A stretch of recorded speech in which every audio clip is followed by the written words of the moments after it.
Let me tell you what we saw today, and you can actually hear the activity literally right in front of us. You can see these Chinooks, you can see the Black Hawk helicopters that are taking off, carrying these sandbags. You've got 8 helicopters working right now, bringing these sandbags out to Schofield Island. We went to see Pelican and Schofield Islands. We actually went out there. You may remember that we identified approximately 40 cuts along Louisiana's coast that we're working to fill in to fight this oil off of our coast.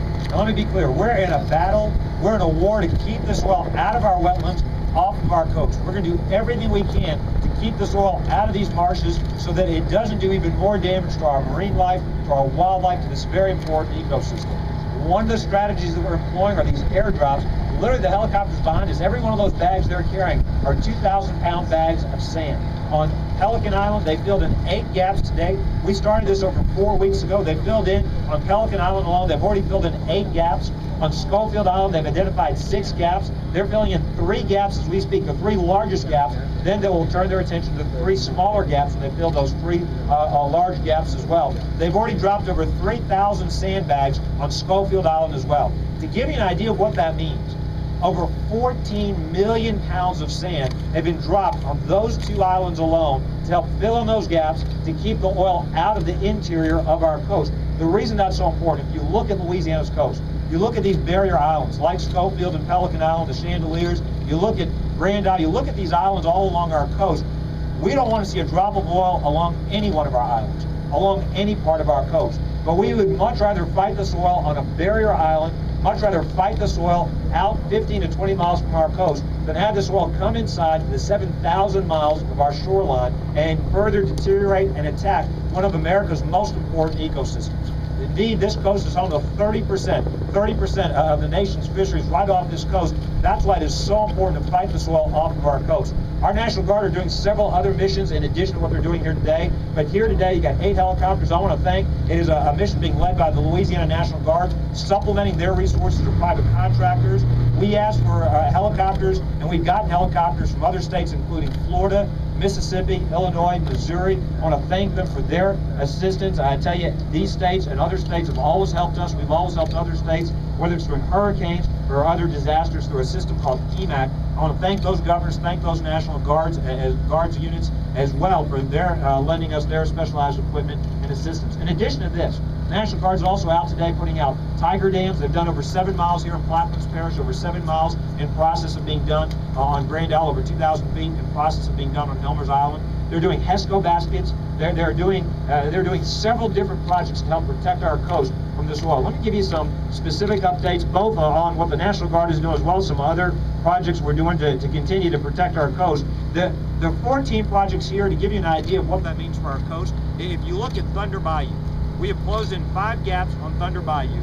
We've closed in a cut on Elmer's Island, 785 feet on Elmer's Island. When you go look at those cuts, you can literally see how those land bridges are keeping the oil out of Barataria Bay. So, for example, if you go look at what's going on Thunder Bayou and Elmer's Island, you can see hard boom, you can see soft boom, then you see the land bridges, you see hard boom behind it. You see where the oil has gotten past the boom, saturated the soft boom, it's pooling at those land bridges, and it's being prevented from getting beyond the land into the wetlands. Those land bridges used to be open water. In some cases, the National Guard's been working 24/7. In some cases, it took them as little as 4 days to build that land. Out on these islands, these are farther out. They can't obviously use graders, so they're using helicopters, and they've got guardsmen on the island, so they can recycle the slings that they're using to drop these sandbags, reuse that equipment, and continue this operation as efficiently and as quickly as possible. What they'll do is, as this oil pools, and many of you that came out to East Grand Terre, we're doing our first dredging project. We started 3 weeks ago. Didn't wait for the Corps, didn't wait for BP. We had a state contracted dredge. What we do is we're dredging out at East Grand Terre, built over 2.5 miles of these sand booms. What we're doing is we're pooling the oil out there instead of allowing it to come to our wetlands. Then we're deploying these vacuum barges, literally putting pumps, putting trucks on these barges, going out and sucking up that oil so it doesn't come into our wetlands. This is all part of creating multiple lines of defense. We know that there is no one silver bullet, but we know we're in a war to save our coast. We know there'll be multiple waves of oil coming into our wetlands, and that's why it's so important we do everything we can to fight and to win this war. We're not waiting for others.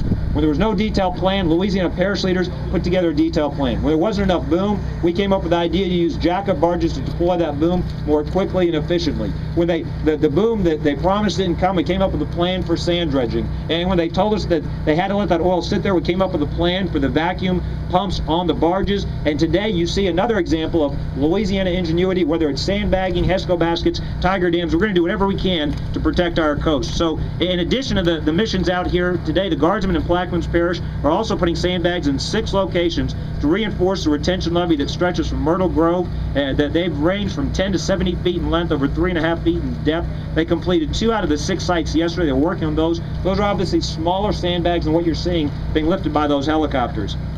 In terms of a dredging update, as of yesterday, we had our monitoring report approved by the Corps of Engineers. That was something they required us to do as part of our dredging plan. On the northern chandeliers, section E4, on the northern chandeliers, the Cutterhead Dredge California is on schedule to begin pumping sand this weekend. Right now, they're doing the pre-construction field surveys, including island surveys, wildlife observation. That's going on right now on segments E4 and W9. That's Pelican Island, where we were today. We have to do that as part of the federal process, and we've got 6 dredges under contract. They'll be, in addition to the California working on the chandeliers this weekend, we're having other dredges moving to Pelican and Schofield Island, where we were today, so that the sand drops will complement the sand dredging operations. We're also establishing submerged pipeline. They're doing that right now from Hughes Point, where we're going to get the sand for the northern chandeliers work to the placement area in the chandeliers.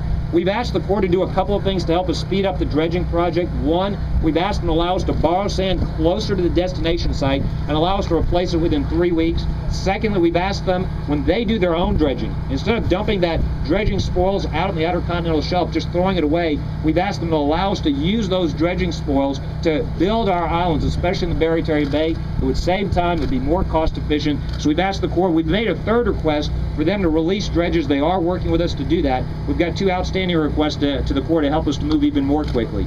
On the vacuum barges, the National Guard's oil suction operations, we have 1 military, 1 civilian vacuum barge operating simultaneously. They've removed 8,000 gallons of oil. It's not water, that's 8,000 gallons of oil to date. They've got a 3rd military barge, we saw it today here in Plaquemines Parish, that is awaiting additional commercial vacuum equipment to activate that 3rd barge. Just yesterday, the Coast Guard approved authorization for another 13 vacuum barges. Vendors are now activating these systems. They'll be deployed as such. 4 more in Plaquemines Parish, 3 in Jefferson Parish, 2 in Lafourche Parish, 2 in St. Bernard Parish, 2 in Terrebonne Parish. We're going to continue to ask the Guard and BP to ramp up, to scale up these vacuum barges. And here's the bottom line. We've told them you can't let that oil just sit there. It's not enough just to say that you're going to let it sit in those wetlands, because we know every day it's out there, it's doing damage to this ecosystem. And Billy described it best. We've described, when you go to Paso Lutra, you hear the deafening silence. You don't hear the bugs, you don't see the marine life, you can smell the oil. That is why it's so important. The way these barges work, they put the equipment on top of the barges, and then the pipes can go out for about a mile from the barges. You can put them on an airboat, you can get into these wetlands. We know that if you have many people trying to get in these wetlands, they may do more damage than the oil itself. That's why these barges are so effective. In combination with the sand dredging, in combination with the airdrops, with the HESCO baskets, the tiger dams, we can go vacuum up the oil where it's pooled. We can use these barges to go get the oil out of these wetlands without doing more damage to the wetlands themselves. That's why it's so important for, this is a war against this oil. That's why we're pushing the federal government and BP. They've got to have adaptable tactics, and they've got to have a sense of urgency to fight this oil before it gets to our coast. A couple of other updates on the same kinds of tactics. You may remember a week ago we talked to the President about the idea of using barges and rocks in Grand Isle to close off the passes. Mayor Carmardell has been working on that plan. We stressed to them the importance of using the rocks and the barges to stop the oil from getting to Barry Bay, to narrow those passes 70 to 80%. It has been approved for the first 2 passes, Coopa Bell Pass and 4 Bayou Pass. Once we can show that it works there, we expect to get approval for Caminata and Barataria Pass. The first delivery of rock is scheduled to be here and staged in the river by Tuesday. Barges are being staged in anticipation of the Corps approving the permit. We still need that permit, but the Coast Guard has approved it. We need the permit. The rock is on the way. Jefferson Parish is submitting a new permit for driving pilings to anchor the barges. And the idea, again, is let's do everything we can to fight this oil before it comes to our coastline. One more creative idea. We've been asking for weeks for a high water boom, haven't gotten it. We said we're not waiting anymore. Let's use the barges and the rocks to narrow those passes. This will help to protect Grand Isle, Lafitte, hundreds of thousands of acres of prime fishing grounds in Jefferson and Plaquemines Parish from oil pollution. This will allow us to narrow the passes and focus our absorbent boom as well as our skimmers in these remaining gaps.